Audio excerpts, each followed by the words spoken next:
Now, around the world, wine sales are contracting at the most dramatic rate.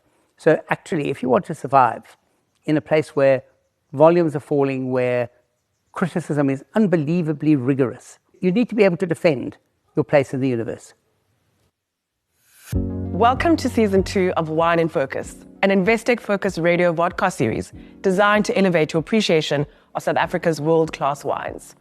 As proud sponsor of the Investec Trophy Wine and Spirits shows, Investec is dedicated to showcasing the quality, potential, and global competitiveness of our local wine industry.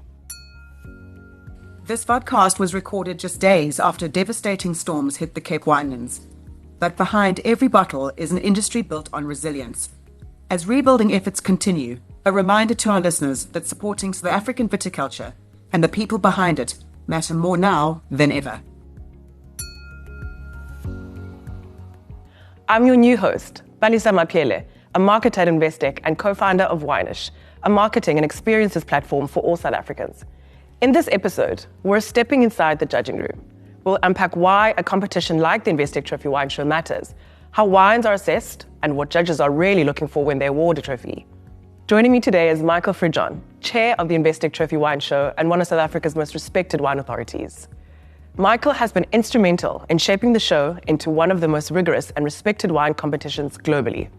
Also joining us today is Heidi Makinen, Master of Wine and International Judge. Heidi brings a global perspective to the judging panel with deep expertise across international wine markets and standards. Let's get into it. Welcome to you both, and thank you very much for joining us on Season 2 of Wine in Focus. In the last season of Wine in Focus, you spoke about the importance of competitions and the need for them to be more rigorous, more international, and more aligned to global standards. Why is a competition like the Investec Trophy Wine Show so important for the South African wine industry? The reality is a competition sets standards for everybody. It says this is what our judges are looking at.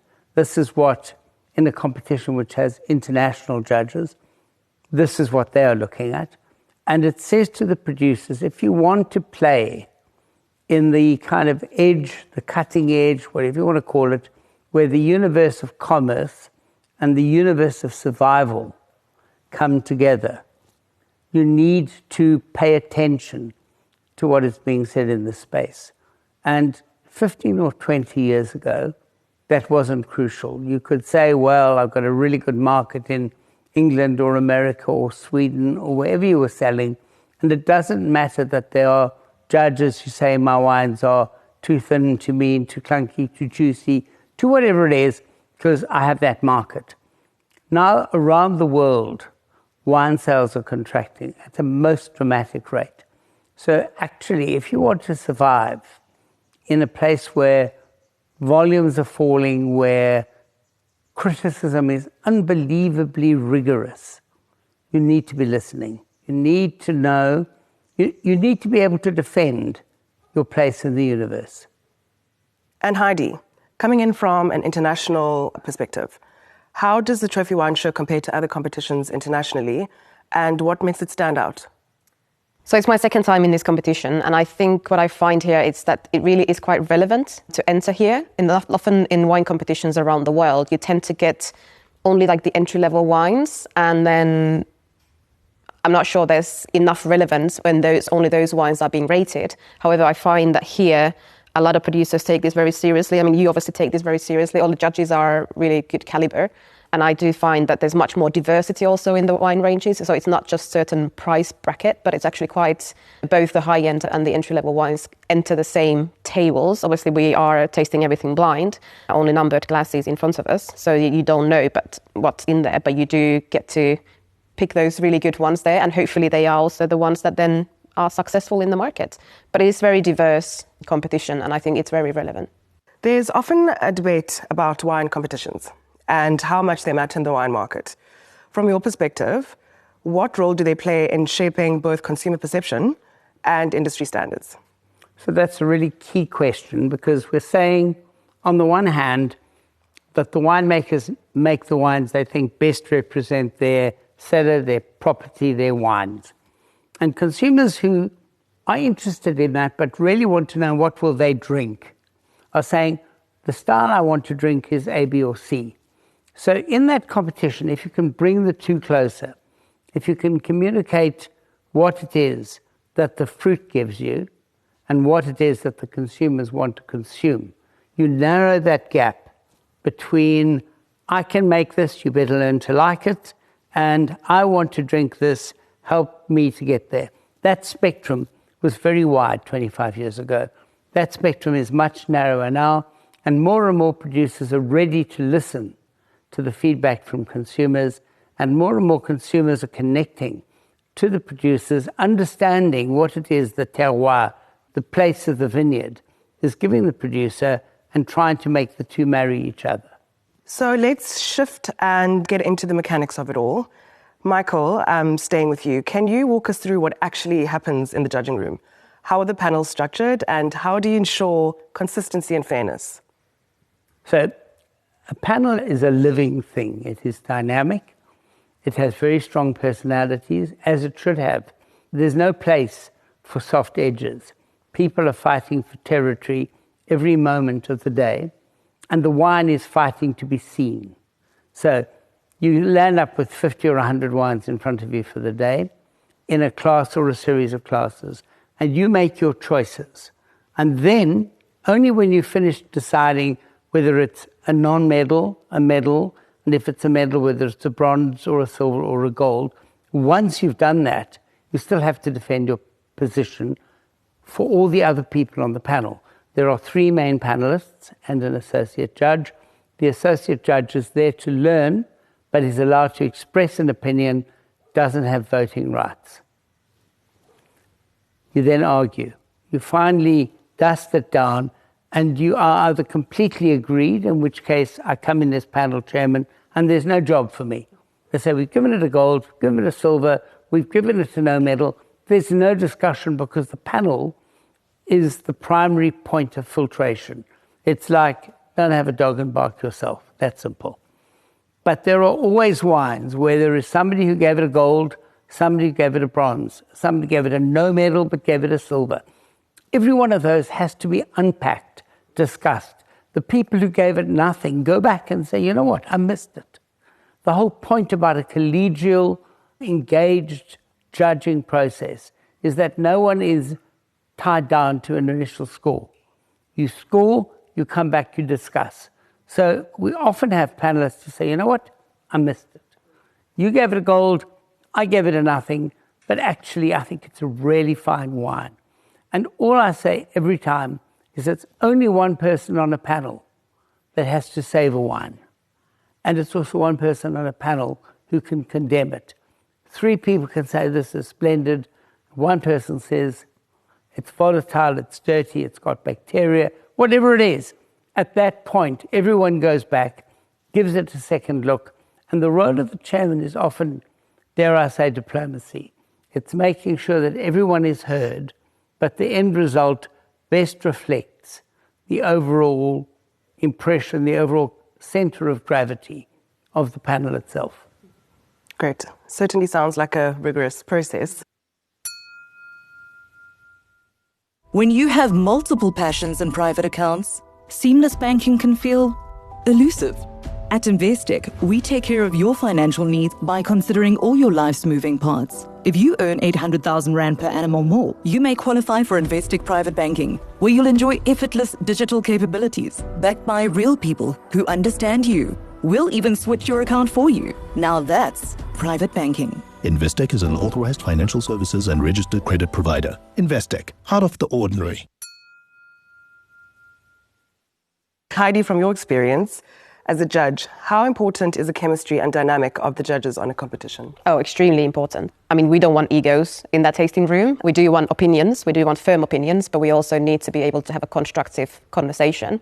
And if we're tasting 100 wines per day, often you miss something, and then other people will make you look back to that wine, and then we find those jewels. Retasting, and also retasting after we've done individually the full flight, we've seen that the wine's change in the glass. This wine is not going to show the same now than it's going to show in 10, 15 minutes. So it's also a really good point for us to go back to those wines and see how they evolved. If we first initially saw something there and then later on we didn't find it anymore, that allows us to also change our opinions. But I do think that constructive discussion is very important. And that's why, I think the way Michael has built the panelists here, the groups. I think they are really working well together and quite dynamic.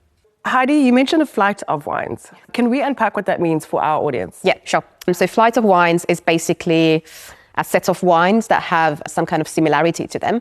So, for example, we have a white and a red here. So we would have a flight, so a range of white wines. Maybe they are all Sauvignon Blancs or Sauvignon Blanc Semillon blends, and that might be anything between 10 to, 35 wines. So it's basically like a group of wines that you compare with each other, and that's what we call a flight. Nice. I hear that today got very interesting and that these things happen, robust conversations, agreements, disagreements. How does everybody work through that, and how do you bring the judges back to what they're there to do? I think it's a really key question. Before I designed the methodology for the show more than 25 years ago, I'd done a lot of judging in Australia, which was different from South Africa, where everything was arithmetical. Judges signed off on their scores. You weren't allowed to talk to each other. The scores were put into a computer, and the computer spat out a result, and you arrived at the results and thought, well, how did we give that wine that result? And I thought that can't be the way forward. You have to discuss. It has to be collegial. It has to be, what is the result we can defend? So how do you balance the two of those? And when I looked back on the history of judging in Australia, there were famous fights where people stalked off, nearly beat each other up, never told anybody, never spoke to people again their entire lives. And there are famous people in the history of that industry, and I thought that can't be the way forward. The way forward is that you can have a robust discussion of the kind that families often have, and yet can still be families. So you start off by saying the perimeter, the space is familial. And within that space, you can be robust, knowing that it's a very loose use of the word, love will hold together whatever violence takes place in that space. And so that's very important, is that no one needs to say, I don't like this, but I'm frightened to say I don't like this. I want you to be able to say, I think it's appalling. 3 people in the room are wrong, but I am right. And then it's up to me as the chairman to manage the equivalent of, dare I say, politicians in a room, but I have to do it. And that's my risk, I take it.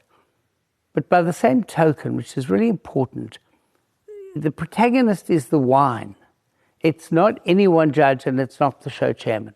So as long as we're being honest about our engagement with the wine, it's possible, it's probable, we will find a way forward.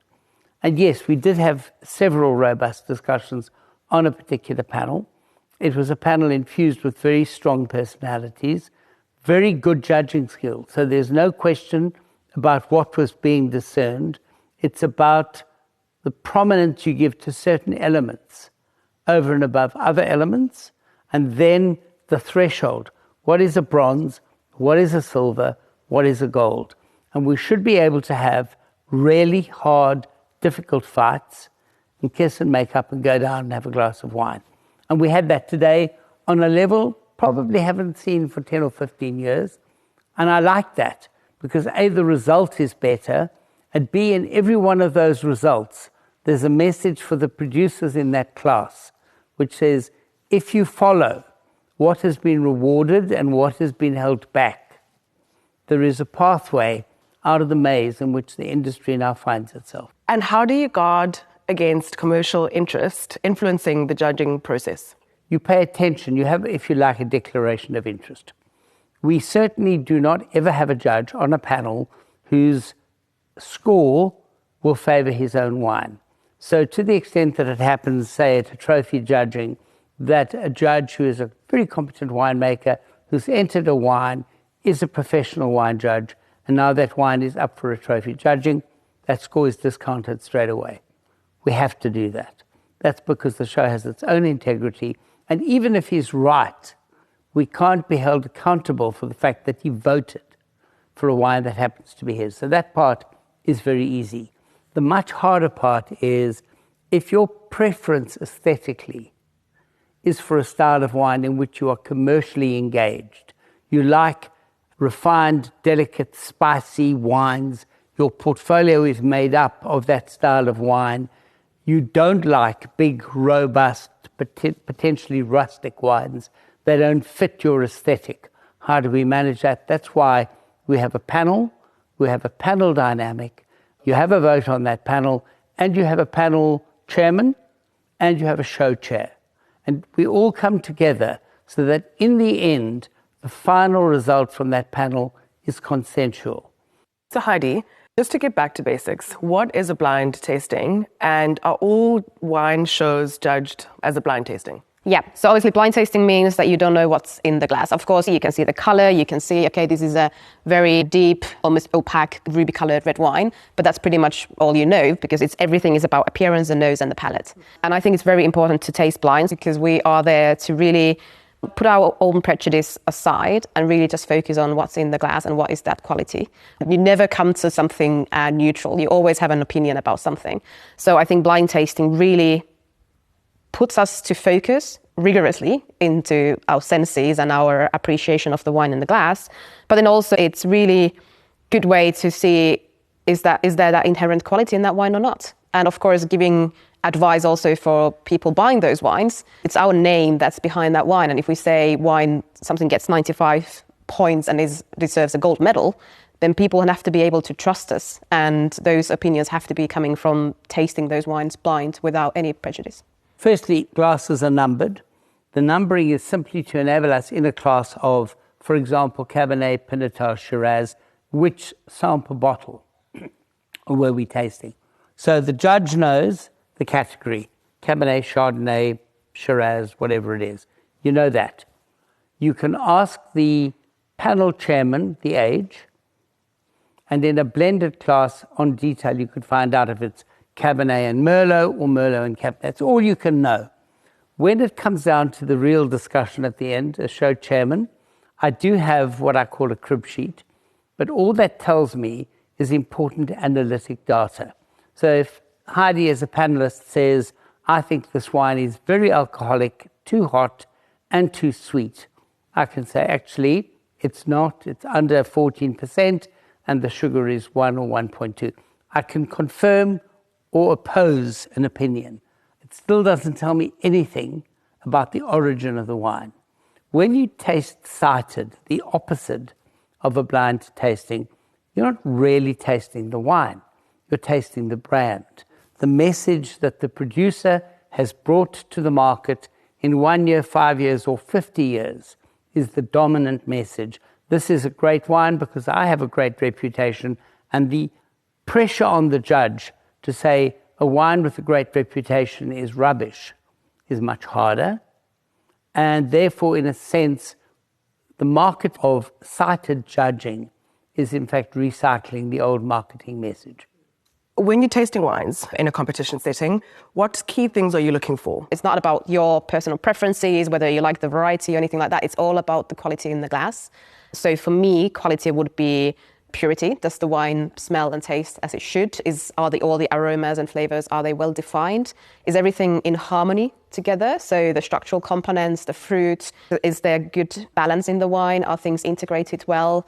But then also, it's not just about that purity or balance, but it's also like, is there like that kind of extra oomph? Like, is there something more? Is there complexity? Is the wine layered? How long does it taste? Does it disappear straight away, or does it linger on the palate? So there's a lot of things that are telling us about the quality. Obviously, when we have these flights, so this range of wines, we do know certain parameters. So we would know that, for example, the grape variety or maybe the vintage. So then you could think about also, okay, is this wine typical? Does it show typicity to that, what it's meant to represent?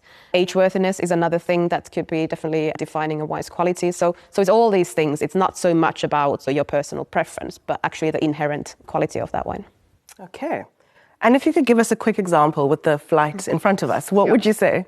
Well, I mean, here I have a glass of white wine. It's marked number 73. So this is basically how the wines come in front of us. They are just numbered glasses. That's all we know. So you would first smell it and see whether the aromas are clean, pure. Are they showing one-dimensional fruits or like very diverse array of aromas? Is it well defined? What kind of character you get out from there? Is it just the fruit? Is it winemaking? Is there any development? Is the wine youthful? Those kind of things. And then, of course, you would then taste it and feel it in your mouth. We do spit everything out because it's a lot of wines during the day. And then you start thinking, okay, how does the wine feel in my mouth? For me, mouthfeel is like most important thing about wine. It's not so much about what it tastes like, but how it tastes. The texture is very important. And then you start thinking, okay, how long do those aromas and feelings last? And then you taste a couple of times, and then you come up with the score that you think the wine deserves. One of the aims of the show was to bring local judging standards closer to what the international market expects. Have you seen that shift happening over time? Absolutely. So the show is 25 years old. Prior to that, we had this kind of message, which was that South Africa makes the best South African wines in the world. And it worked very well as long as you were prepared to live in constricted space and imagine there wasn't another market. And in 25 years, we brought a huge number of international judges here. They're all people of influence, as in they are firstly chosen because they are judges. Their judging has to be immaculate. There's no room for a weaker panel. But then there are people who are writers, who are influencers, who are sommeliers, who are wine buyers, and they come in and they see the transformation which has taken place over 25 years. And we've gone from an industry which really was a bulk wine producer selling cheap £2.99 bottles in the UK market to a country which is regarded by many of certainly the most influential international critics as the most exciting wine industry in the world, where there are producers who are going out, finding old vineyards that were forgotten about, bringing in the fruit, not because the vines are old, but because the fruit is interesting, and structuring wines that are not dependent on oak or sugar or any of the easy tricks which worked 25 or 30 years ago. In the post-94 era, I used to blend wine for the biggest exporter in the South African market. It was a perfectly cynical exercise. Mask the tannins, lift the ripeness, make the wines showy, sell them cheap. We've gone from a completely cynical approach to getting wine onto the shelf of a supermarket into a country which is recognized as at the very cutting edge of fine, nuanced, individualistic wine that is not easily categorized as Bordeaux or Burgundy or Rhone or Europe or Old World or New World, but wine that has more personality per centiliter of fluid than any other product available in the market. Certainly incredible to hear how that evolution has taken place in the diversity. Thank you for that. Heidi, you've been a judge at the Trophy Wine Show in 2017. How would you say South African wines have evolved in quality and style? Are they meeting global benchmarks, would you say? I think I must agree what Michael was just describing, how this industry here has gone forward a lot. And obviously that journey is still continuing. But I think there's a lot, in a good way, there's a lot less winemaking these days, because I think people are starting to believe in the vineyard quality, in the old wine material that this country has. And you can really taste that in the glass. Michael, what does winning at the Investec Trophy Wine Show actually mean for winemakers and producers? I think this is the question that most people are after. Consumers have come to trust the panelists. They've come to trust the process. They've come to trust the methodology which is used to narrow the selection. And so it's very important for me, when I come in as chairman of the show, we're looking for golds, we're looking for silvers. My inclination is always to push wines back a bit. I do not want an underwhelming wine to get onto the platform. So there's a kind of a guarantee that says anything that gets 95, which is a gold or more, is a wine you can absolutely trust. It has no defects, and it has real personality, real charm, real succulence, real approachability. So that message, I think, is crucial. People buy wine for enjoyment. There are geeky, nerdy wine drinkers. They put the stuff in their cellars. They think in 5 years' time it's going to be split. That's what we're here for. We're not commercial. We don't sell wine. But we are making wine that you can enjoy drinking. If there's no future in drinking wine, there's no future in the wine industry. That's simple. Great. Speaking of personality, here is our final question to you both.